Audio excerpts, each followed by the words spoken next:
Alors tout d'abord, je voudrais remercier, Thomas Lesser pour son intervention parce que, en effet, nous, on cesse de comment dire? Faire de la sensibilisation auprès de la maîtrise d'ouvrage et mettre l'accent sur la nécessité de se faire accompagner, par une maîtrise d'œuvre, spécialisée, qualifiée, et assurée, pour, comment dire? Bien gérer, hem et bien gérer et bien suivre les travaux de désamiantage parce que, il est bien de noter, que la maîtrise d'ouvrage n'est pas forcément sachante. Elle a beaucoup de responsabilités et on ne lui demande pas de connaître, tout, à 100 et donc il est bien nécessaire mais en tout cas, il faut connaître et admettre, la nécessité de se faire accompagner par un professionnel, du métier pour pouvoir gérer, le risque amiante, proprement et afin de répondre à toutes, ses responsabilités et à la réglementation amiante qui n'est pas facile à suivre. Donc, sans transition, donc le CEDRE, je ne vais pas trop m'attarder, donc c'est le syndicat des entreprises de démolition de dé de dépollution, dont le désamiantage et des recycleurs, des matériaux issus du BTP.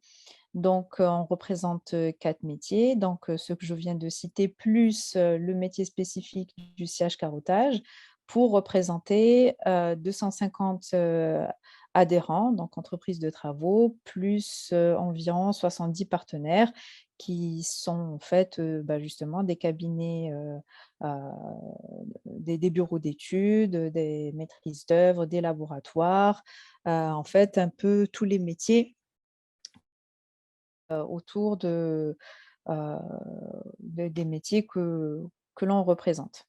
Et donc on est au cœur d'un réseau d'acteurs, impliqués dans les métiers de la déconstruction, le recyclage parce que maintenant c'est un sujet, un sujet phare, hein, concernant la loi économie circulaire et tout ce qui est REP bâtiment maintenant.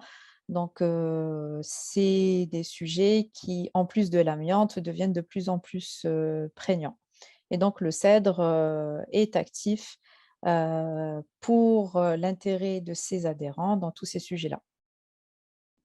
Donc, comme je le disais, tout à l'heure en introduction, la maîtrise d'ouvrage, les donneurs d'ordre ont un certain nombre d'obligations. Donc, la première est de s'assurer de faire l'analyse des risques et de fournir tous les documents, nécessaires aux entreprises, qu'elles choisissent pour faire, les travaux qu'elles envisagent.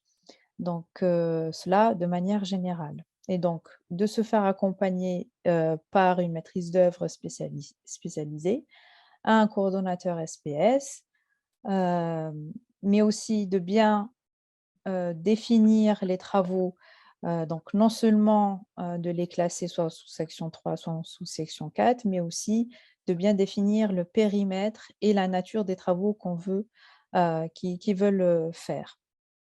Et donc pour cela, il faut envisager de faire tous les repérages nécessaires, donc on parle d'amiante bien évidemment, mais selon la nature du bâtiment, si c'est un bâtiment avec une activité, spécifique, s'il y a eu des activités, heu, de type chimie ou alors où il y a eu des présences de gaz particuliers, il faut faire, tous ces types de diagnostics et de repérages afin que l'entreprise qui vienne, intervenir puisse faire à son tour son analyse de risque et sache les moyens qu'elle doit, employer afin de maîtriser tous ces risques-là, en plus du risque amiante. Et donc, si présence d'amiante et si on parle de retrait d'amiante, donc, la maîtrise d'ouvrage doit s'assurer que l'entreprise qu'elle sélectionne est bien une entreprise certifiée et tout cela afin de, veiller au respect de la réglementation et à la santé et sécurité de tous les intervenants sur, le site et l'environnement, bien évidemment.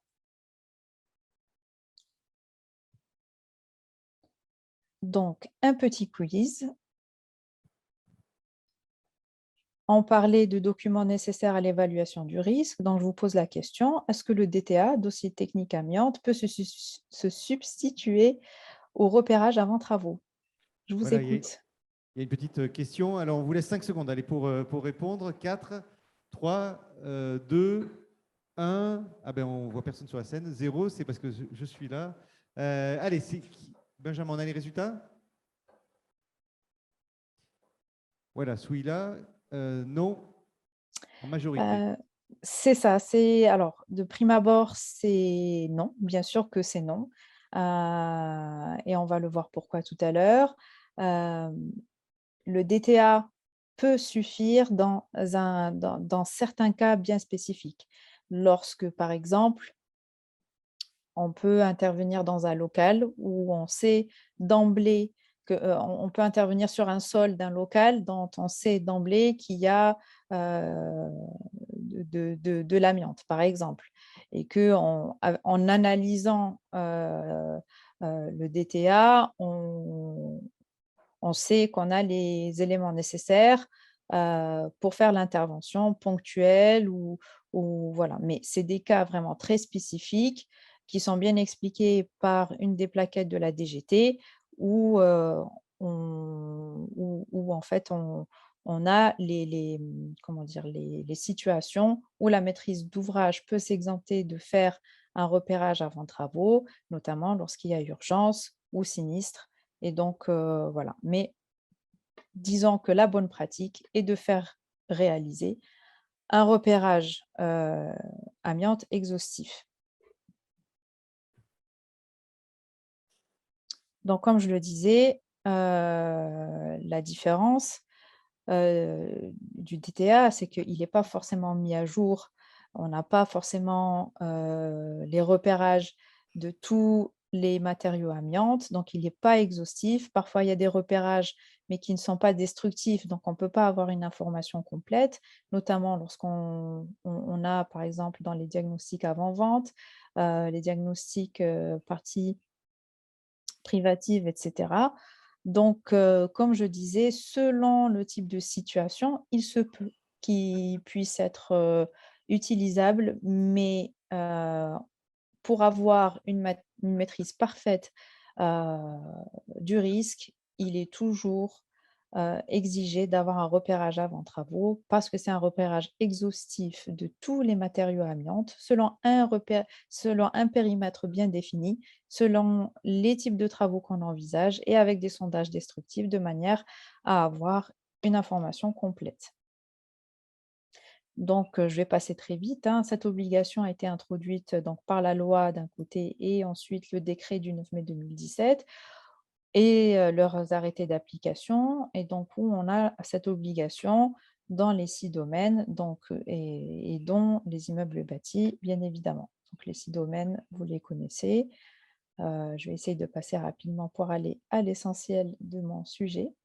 Donc, une fois que la maîtrise d'ouvrage a fait son repérage amiante et qu'elle a donc, les informations, selon le périmètre qu'elle a indiqué, selon le type de travaux qu'elle envisage, toute, comment dire? Toute la liste, la présence ou non, des matériaux amiantes, elle classe donc, les travaux qu'elle envisage. Est-ce qu'on intervient ponctuellement sur des matériaux qui sont susceptibles d'émettre des fibres d'amiante, sous section 4, ou est-ce qu'on intervient pour retirer, de l'amiante? Est-ce que c'est un chantier de sous-section 3 ou est-ce que c'est un chantier de sous-section 4?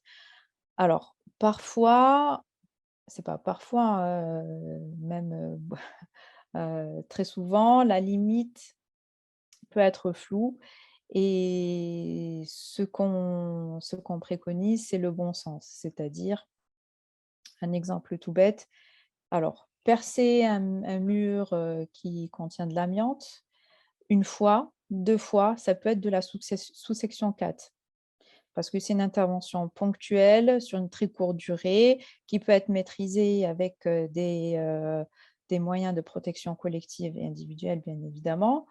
Mais si on doit multiplier cette intervention sur une centaine de murs et tout au long de la journée, parce qu'il y a des percements, je ne sais pas, voilà, pour des travaux, spécifiques, la multiplicité des expositions fait que finalement le bon sens amènerait à dire: «Bah, finalement, comme j'expose plus, donc je dois apporter plus de vigilance, je pourrais le classer en sous-section 3».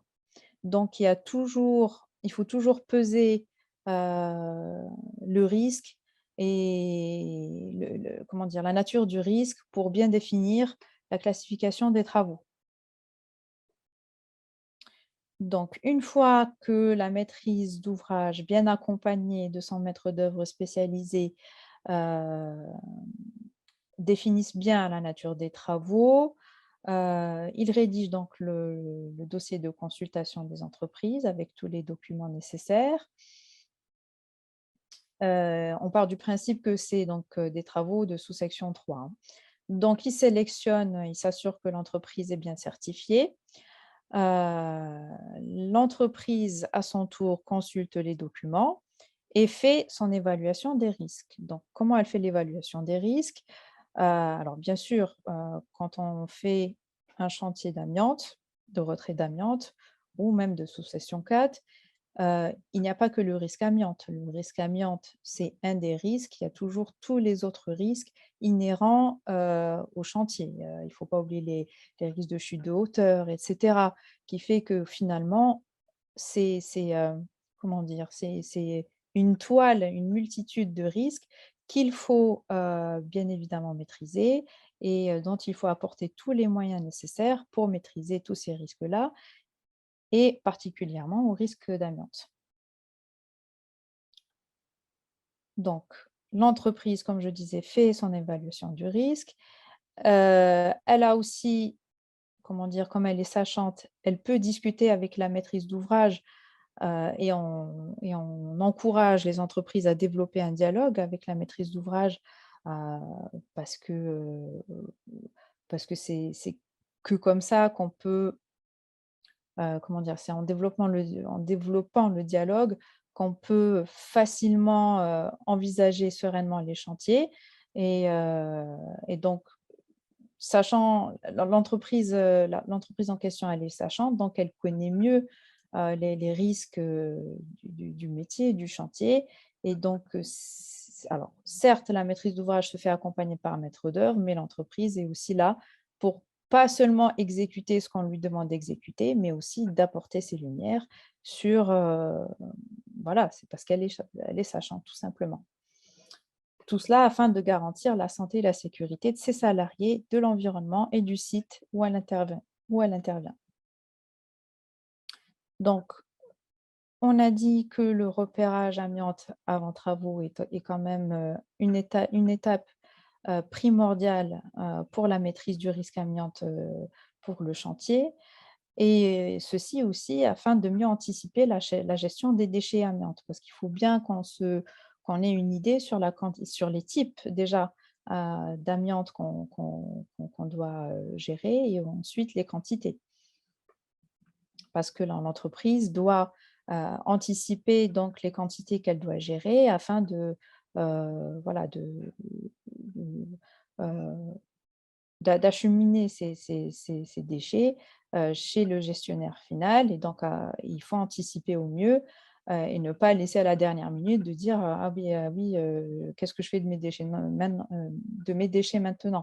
Donc c'est une étape, qui se prépare avant même de commencer le chantier, pardon.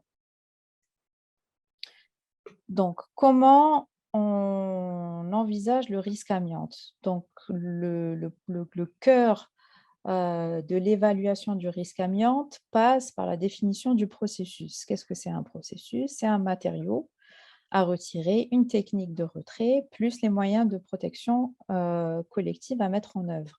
Et tout cela est écrit dans la réglementation, par le décret du 4 mai 2012 et ses arrêtés, qu'on dit communément arrêté EPI du 7 mars 2013 et arrêté MPC, donc les moyens de protection collective, du 8 avril 2013.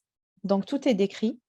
le type de confinement qu'on doit mettre selon le niveau d'empoussièrement, donc selon le niveau 1, 2 ou 3. Il y a certaines dispositions à mettre en œuvre et j'aimerais attirer l'attention sur le fait que, on parlait tout à l'heure, des dérives constatées, heu, concernant la course au niveau 1 sous prétexte de maintenir, les empoussièrements au plus bas techniquement possible. Alors oui, effectivement, mais souvent c'est, comment dire? C'est une déviance et ce n'est pas parce qu'on est au niveau 1 qu'on doit mettre, forcément les moyens, comment dire? C'est pas parce qu'on est au niveau 1 qu'on doit, mettre le moins de moyens possible et du coup, ce n'est pas un allègement. Si par exemple, même si c'est un vrai processus de niveau 1, mais on intervient par exemple dans un milieu hospitalier, on ne va pas s'affranchir, des moyens de protection collective d'un niveau supérieur. Pourquoi? Parce que c'est un milieu sensible et qu'il faut, doubler, voire tripler les vigilances par rapport au milieu où on intervient. Donc là aussi, comme je disais tout à l'heure, il faut toujours pondérer le niveau de risque avec, c'est factoriel en fait. Donc il y a le niveau de risque effectivement, mais le milieu d'intervention rentre beaucoup en compte dans la manière de la gestion, de son chantier.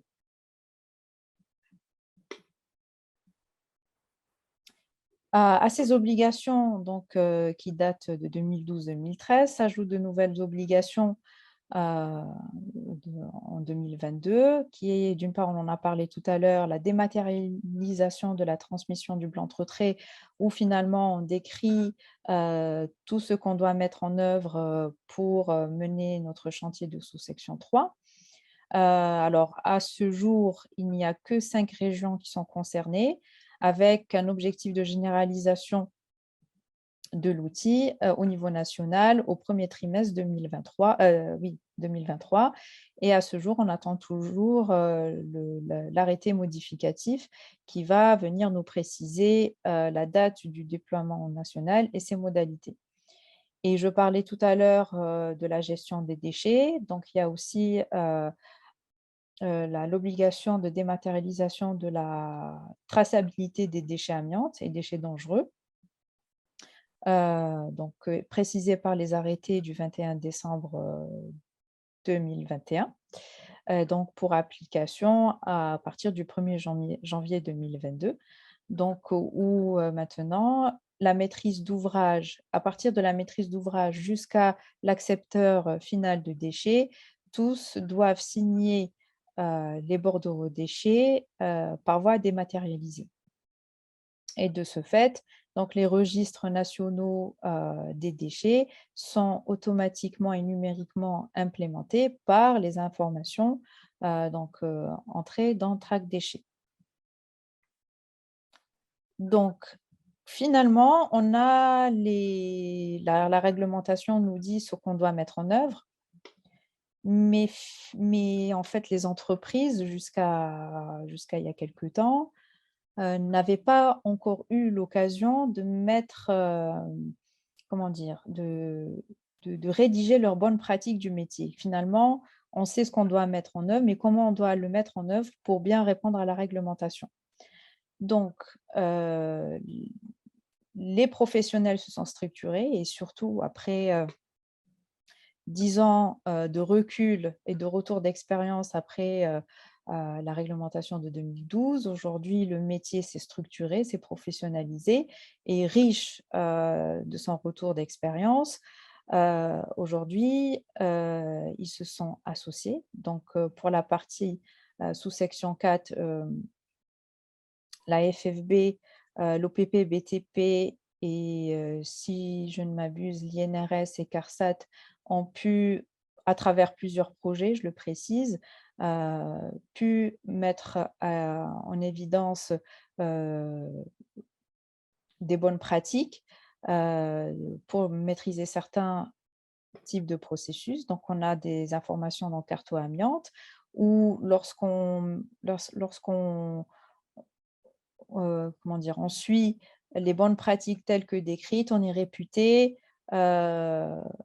on est réputé être en dessous d'un certain niveau d'empoussièrement et donc on est réputé maîtriser le risque amiante. Il y a aussi les règles de l'art qui en fait proposent des modes opératoires pour certains types de matériaux. Il y a aussi les modes opératoires FEDEN qui est né d'une convention entre la DGT et la FEDEN qui mettent en lumière aussi certains modes opératoires de sous-section 4. Et notre sujet, donc la sous-section 3, parce que à ce jour, on avait donc des documents bien faits de l'INRS, CARSAT, qui parlaient d'amiante, mais ça manquait, comment dire, de retour d'expérience chantier. Parce qu'on avait le point de vue préventeur et aujourd'hui, nous avons le point de vue entreprise, bonne pratique des entreprises. Donc, le CIRTA et le CEDRE se sont associés, sont en partenariat, alors je crois, depuis 2018, pour conduire ensemble ce beau projet de rédaction de 14 règles techniques pour un départ, parce que j'imagine que ces 14 règles techniques-là vont s'étoffer à travers l'évolution de la réglementation, mais aussi le retour d'expérience des entreprises. Mais à ce jour, on est à 14 règles techniques. Il en manque que 3, il me semble, qui ne sont pas encore disponibles sur le site. Mais toujours est-il, les 2 syndicats représentant la profession et donc le métier du retrait d'amiante ont fédéré leurs adhérents pour mettre sur papier les bonnes pratiques concernant le retrait d'amiante, donc pour constituer une collection de règles techniques de sous-section 3. C'était un projet donc soutenu par le PRDA et soutenu par la DGT et qui ont pour vocation d'être des supports de formation et des documents de référence pour le métier. Donc, comment sont organisées ces règles techniques? Donc, comme je le disais tout à l'heure, ce sont 14 règles techniques à ce jour qui sont organisées selon grandes thématiques. Donc, globalement, on part de tout le début, c'est-à-dire dès lors qu'on a un repérage avant travaux, comment on l'analyse, les conséquences techniques à en tirer. On parlera aussi de comment on analyse les risques, les contenus indispensables à un bon plan de retrait.